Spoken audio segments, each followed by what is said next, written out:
अगर आप लोगों का जन्मदिन 6 सितंबर को आता है, तो आप अपनी बर्थडे को शेयर करते हो जय शेट्टी, इद्रिस अल्बा, लिंडसे लोहन, राकेश रोशन और जॉन डाल्टन के साथ। 6 सितंबर को जन्मे हुए लोग अपने आसपास के लोगों को बहुत आसानी से कंफ्यूज कर देते हैं। दिखने में तो ये हमेशा क्यूट लगते हैं, बहुत प्यारे से लगते हैं और आप इनसे उम्मीद नहीं करते that they will be strong willed. लेकिन जब आप इनसे बात करने लगते हो, इनके जीवन जीने के तरीकों को देखने लगते हो, तो आपको रियलाइज होता है कि ओके, ये तो कुछ और ही निकले। यानी बाहर से बड़े सॉफ्ट, बड़े प्यारे, बड़े अच्छे लगेंगे, आपको लगेगा कि बस ये तो किसी की भी बात मान लेते हैं, लेकिन अंदर से ऐसे होते नहीं हैं। They are very strong willed people. जो इनका दिल में आता है ये वही करते हैं, उसके अलावा आप उनसे कुछ नहीं करवा सकते, चाहे दिखने में ये छोटी-सी प्यारी-सी बिल्ली के बच्चे के जैसे ही क्यों ना लगते हों। They will do whatever they want, they are very independent और अपनी इस इंडिपेंडेंस के साथ कॉम्प्रोमाइज़ इन्हें बिल्कुल भी पसंद नहीं होता है। ये लोग बहुत यूनिक और ओरिजिनल थिंकर्स होते हैं और इनके लिए बहुत ज़रूरी है कि ये लोग फ्रीडम से रहें और अपने लिए अपनी चॉइसेस खुद कर सकें।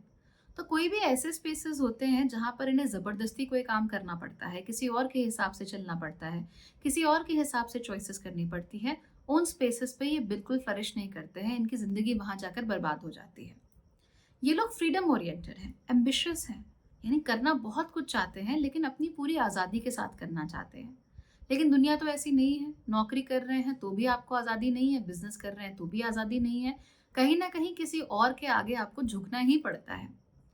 तो कुछ हद तक तो ये लोग बर्दाश्त कर लेंगे, लेकिन हद से ज़्यादा ये लोग बर्दाश्त नहीं कर पाते। इनको लगता है कि इन्हें फ्रीडम दी जानी चाहिए और कई बार फ्रीडम का मतलब क्या होता है, ये वो भूल जाते हैं। ये याद नहीं रख पाते कि फ्रीडम कभी भी एब्सोल्यूट नहीं हो सकती। फ्रीडम के साथ-साथ कुछ ना कुछ कैच ज़रूर होता है कि आप किस हद तक और कैसे अपनी फ्रीडम का इस्तेमाल कर सकते हो। तो आपको ना पुश करना पसंद है, ना कंट्रोल होना पसंद है। तो आपको लगता है you have to be independent. अब ये जो इंडिपेंडेंस है या जो फ्रीडम है, उसके कई मायने भी हो सकते हैं। सुबह 4 बजे तक शराब पीना, उसके बाद कहीं नाली में पड़े रहना, ये भी एक इंडिपेंडेंट चॉइस है। और अपनी मर्ज़ी से अपने बिज़नेस को दुनिया का बेस्ट बिज़नेस बनाना, ये भी एक इंडिपेंडेंट चॉइस है। ये भी एक फ्री चॉइस है। दोनों में ही आपको किसी न किसी के आगे तो झुकना ही पड़ेगा। पहले केस में आप शराब के आगे झुक रहे हो, दूसरे केस में आप अपने एम्बिशन के आगे झुक रहे हो। और उस एम्बिशन को पाने के लिए जो लोग ज़रूरी हैं, जो स्थितियाँ ज़रूरी हैं, उनके आगे झुक रहे हो। तो कहीं न कहीं तो आपको कॉम्प्रोमाइज़ करना ही पड़ेगा, अपने आप को इंडिपेंडेंट रखते हुए। तो फ्रीडम एक डबल एज सोर्ड की तरह है, दो-धारी तलवार है। ये आपके लिए चीज़ें रास्ता भी बना सकती हैं और फिर आपकी ज़िंदगी में जो इम्पोर्टेंट चीज़ें हैं, उसको भी काट कर बराबर कर सकती हैं, वो आपके कभी काम नहीं आने वाली।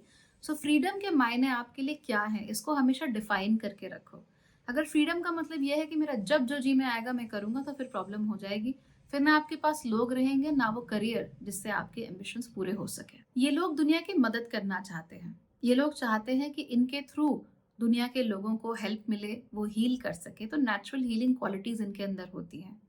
दूसरों की बात सुनने का टैलेंट भी इनके अंदर बहुत अच्छा होता है, तो they are very good listeners.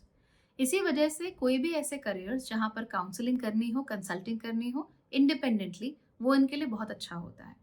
तो मान लीजिए अगर ये डेंटिस्ट हैं, तो किसी बड़े हॉस्पिटल में डेंटिस्ट बनने की बजाय ये अपना क्लिनिक खोलना पसंद करेंगे, क्योंकि वहाँ पर ये अपने हिसाब से, अपनी मर्ज़ी से, अपने रूल्स से चल सकते हैं।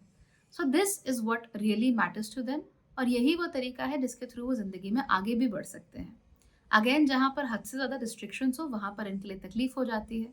लेकिन मान लीजिए बड़ा हॉस्पिटल भी है और वो उन्हें इंडिपेंडेंस देता है अपनी प्रैक्टिस के आवर्स को सजेस्ट करने की कि मैं इतने आवर्स में ये प्रैक्टिस कर सकता हूँ, मैं अब अवेलेबल हूँ, ऐसा है, वैसा है।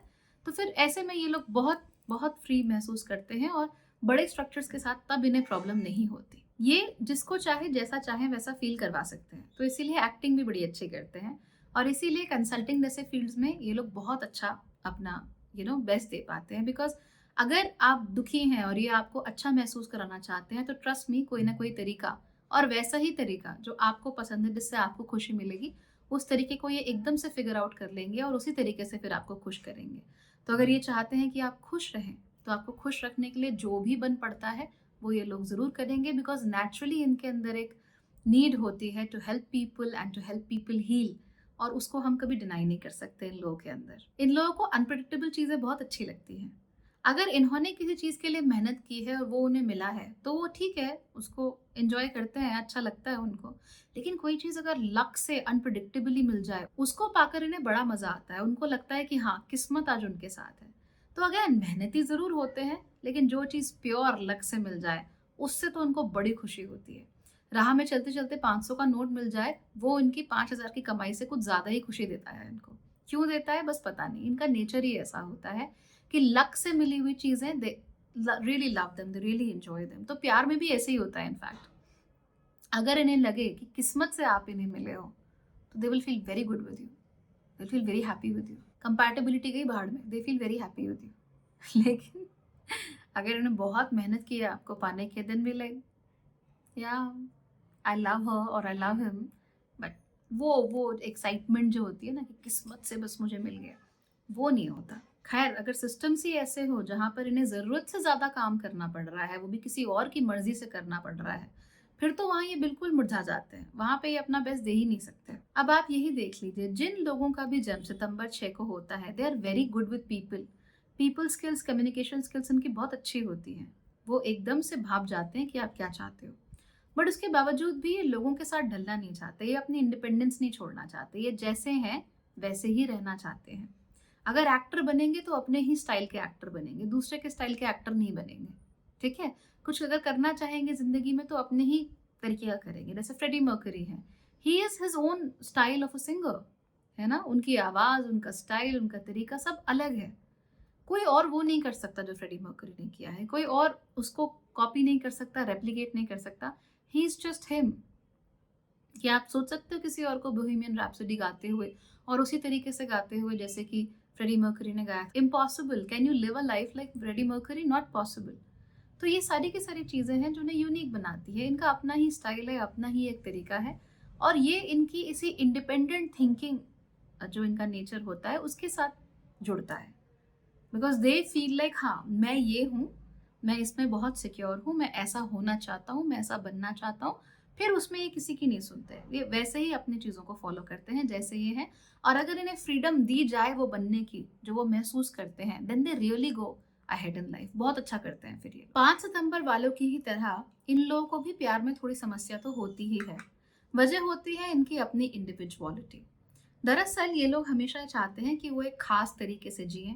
उनका दुनिया देखने का एक खास नज़रिया है और उसको लेकर ये थोड़े से रिजिड भी हो सकते हैं।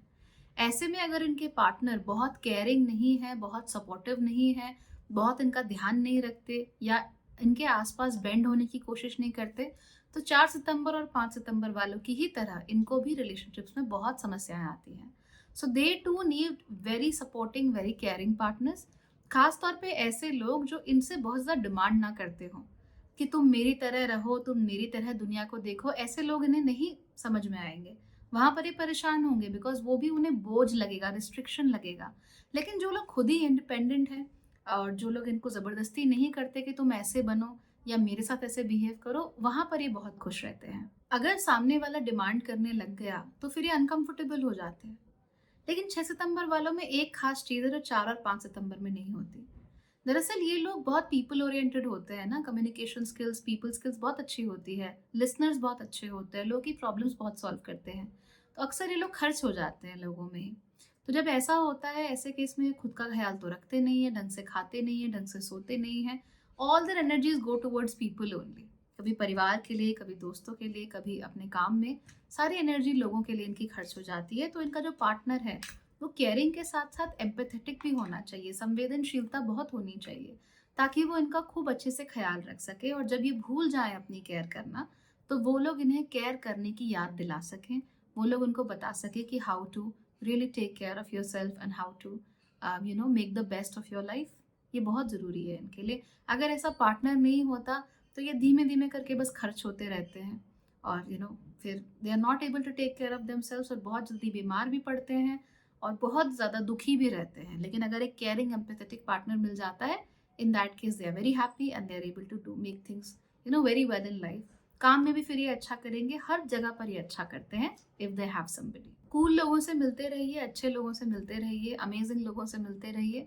उनको मिलने की वजह से आपकी ज़िंदगी में बहुत कुछ अच्छा आता है, आप उनसे बहुत कुछ सीखते भी हो। इस बात का हमेशा आप लोगों को ख्याल रखना है। और हाँ, एक बात का याद रखिए कि ज़िंदगी लम्हों में नहीं होती है। Life is not simply about moments, life is about the entire time that you have spent here on earth. तो अगर आप सिर्फ कुछ लम्हों के लिए, कुछ मोमेंट्स के लिए जियोगे तो वो ठीक नहीं है। सिर्फ उसके लिए ही आप अपना सारा का सारा न्योछावर कर दोगे, वो भी ठीक नहीं है। पूरी ज़िंदगी को अच्छा कैसे बनाया जाए, हर रोज़ कैसे अच्छा बनाया जाए, उसके लिए छोटे-छोटे काम क्या हो सकते हैं, उस पर ध्यान दो। In that way your life will be better.